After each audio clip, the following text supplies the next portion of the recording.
Are judges ready? Can we time it? Yes. Let me start it. I was chasing after an 18-year-old man who had the mental age of an 18-month-old. My shirt was already torn in half from our last encounter, but I had to keep chasing him. If he got too excited, he would have a seizure, so I had to be there in case he did. Finally, I ran a little harder, caught up to him, and put the full force of my body against him. After a struggle in which he tore my favorite shirt into two completely different pieces, he finally sat down on the ground and just stared off into the distance, humming quietly.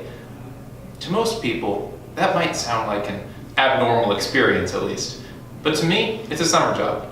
I'm Micah Gray, and I work for Camp Barnabas. Camp Barnabas is a summer camp for kids and adults with special needs. How camp works is this. Every single week of the summer, a different group of people with any kind of mental or physical disability can come to camp and do activities that most summer camps would tell them they couldn't do. Archery?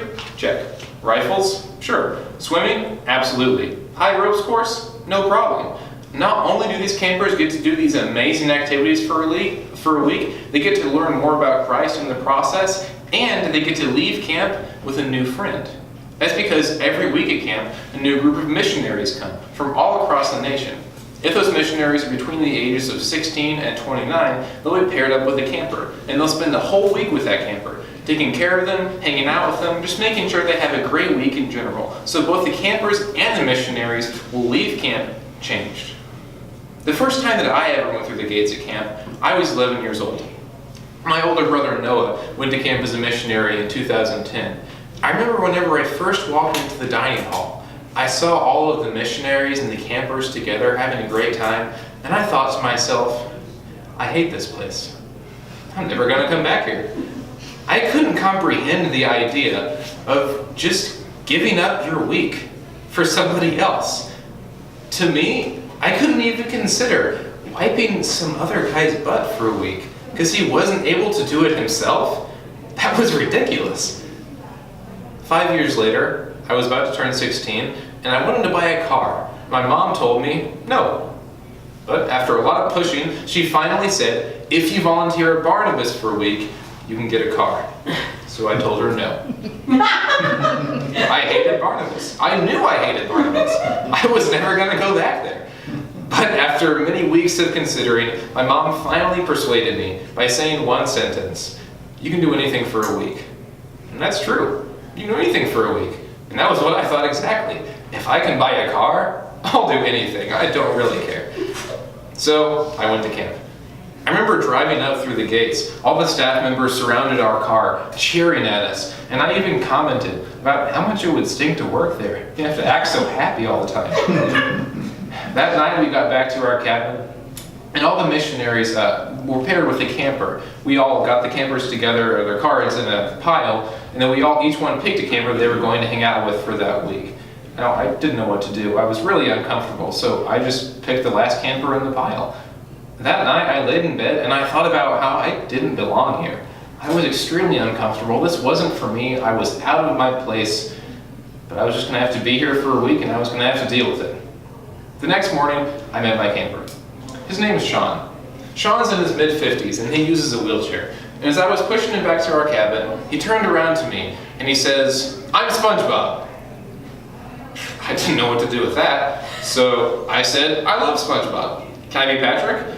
Sean got really excited. And the next morning, I woke Sean up, he rolled over, and he said, I'm Batman, and you're Robin. And the whole day, we went all around camp telling everybody they were under arrest. Sean was having a great time, and I thought, hey, maybe this week isn't going to be so bad after all.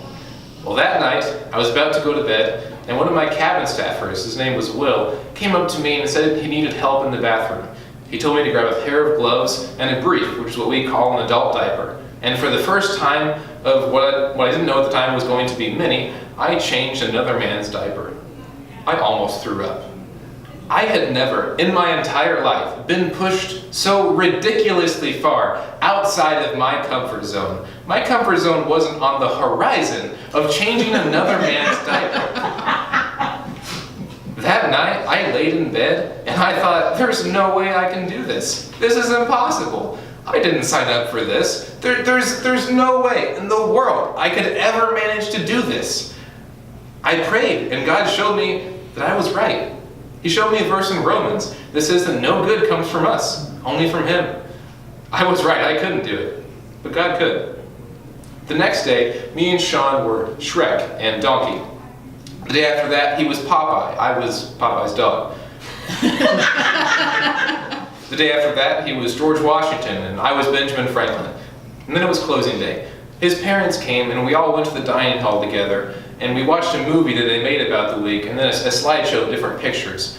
And I thought to myself, hey, maybe this is a good place. I'm glad to see these campers, these people are having a great time, but I don't think I ever want to come back here. But right before we left, Sean turned around and he gave me a hug.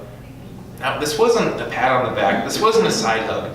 This was the biggest and the most meaningful hug I have ever received.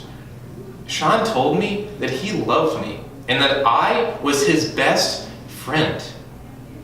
To think that my half-interested effort that week had made such an amazing difference in the life of somebody else was something I could barely even comprehend. As we were leaving that week, Sean's mom told me something that made me apply for staff. She told me, Sean doesn't have friends. Sean doesn't have people that like him. Sean has gotten their family kicked out of restaurants, grocery stores, for being Sean. Nobody had ever told him before that he was worth something.